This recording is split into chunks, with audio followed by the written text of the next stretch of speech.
Welcome back to Caleb's Basketball Pod. Sorry for the couple week hiatus. Don't want to get too much into it. Just a lot going on. Couple injuries for me, and from there was a lot of doctor's appointments and going from here to there to try and figure out what's going on. But I don't want to get into that. I appreciate if anyone listening to this, I appreciate their prayers and support. That would be appreciated. And have a chance to see exactly what's going on this week. So hoping for some good news. But nonetheless, I did miss a couple weeks. At least we're doing a down point. We haven't had a whole lot of news. I don't want to go over a whole lot of couple things. I will mention them here, but we don't really know what's going on. So before anyone exactly knows what's going on, we'll scale this discussion for a later time. But we have had a Morris trend get arrested. I believe it was Marcus. And then we had Gilbert Arenas get arrested too. As far as I know, Gilbert Arenas is free. I'm not sure about Morris. Gilbert Arenas is out on bail. And like I said, I don't want to go into a lot of it because we really don't know the whole circumstance and we don't know either player's side. And last I want to do is go on here and go on a podcast and start taking shots at these guys when no one knows what's going on, or start talking about it.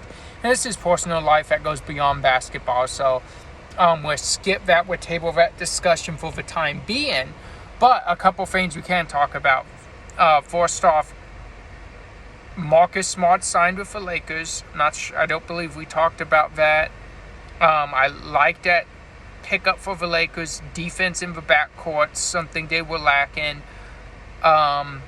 Something else we seen was Chris Paul signed back with the Clippers, and we're thinking maybe last year or two, and he finishes his career up in LA as a Clipper, and arguably that is the best that he's had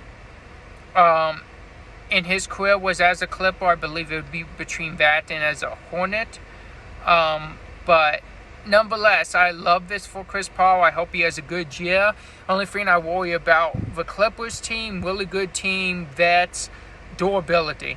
They are an older team. They will not outperform in the playoffs for the most part. But it's staying healthy through the regular season, being healthy in the playoffs, and being a good enough seed with health to be able to be at striking distance of winning something. So that's a story to keep an eye on. We also have news coming out that Jalen Green could be playing point guard for the Phoenix Suns. That's something I like because, if you're the Suns, you've tried Devin Booker as the point guard. That just wasn't set to work. It was, in my opinion, Devin Booker, the best thing you get from him is a scorer. If you take that away and you're like, okay, we need you to set teammates up, facilitate this or that, you're taking the best part of Devin Booker. One, if you have Booker off the ball, you get that, hey, get the ball, go be that killer, go score. So I like this a little bit better, and it's not because of any other reason, but of the fact that I think Jalen Green's style and his not prolific shooting, but good on the attack, good on drive, I think that sets up for a better playmaking possibility than someone like Devin Booker that can shoot lights out, that can get going, that really should not be, it's going to sound weird to say this, but he should not be concerned with setting teammates up when he's a scorer like he is. So I like that for Phoenix.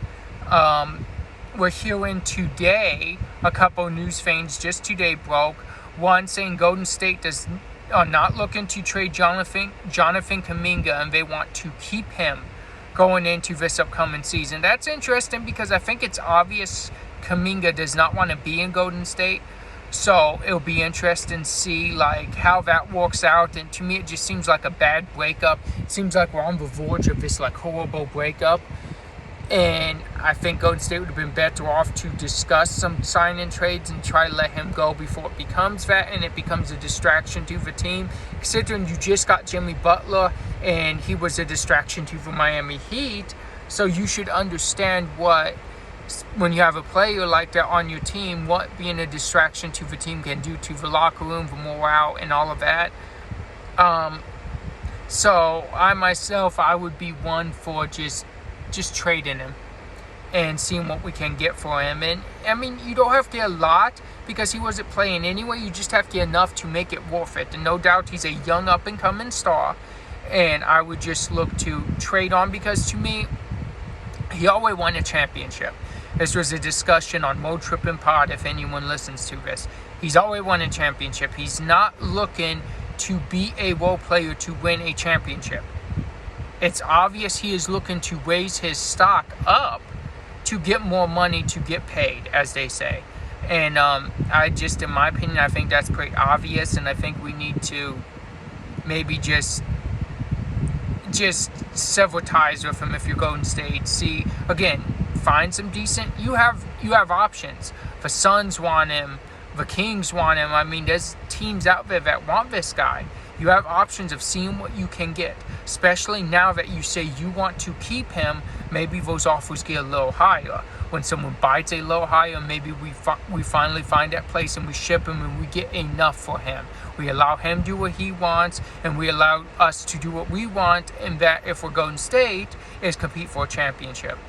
Another news story that broke today is Giannis Antetokounmpo is having discussions with Milwaukee, still ongoing discussions, about if this roster is enough to compete for a championship or if he wants out. In my opinion, I don't think this Bucks roster is enough to compete for a championship. I think they're still a couple pieces away. I most definitely feel their guard play away. I don't think they have really a standout 1 or 2 guard at this point on the team. Decent, but not enough to win a championship, and not even in the East where people are saying it's a couple teams' ways. I still don't think with Milwaukee's roster they're in that race.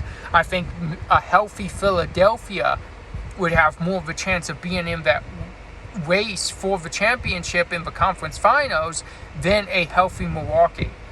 But hey, who knows? But I'm just saying, I just feel like no matter what with this team, how it's designed, they don't have a shot to win a championship. But we know Giannis, he's a very loyal person, so he still may not want to wait. But if he does want to compete for another championship, I think he needs to go elsewhere. Before we get out of here, this is just acclimating us, getting us back involved. We have a lot more talk about, as I mentioned on previous episodes. We're going to come up with some things to keep us somewhat interesting and fun.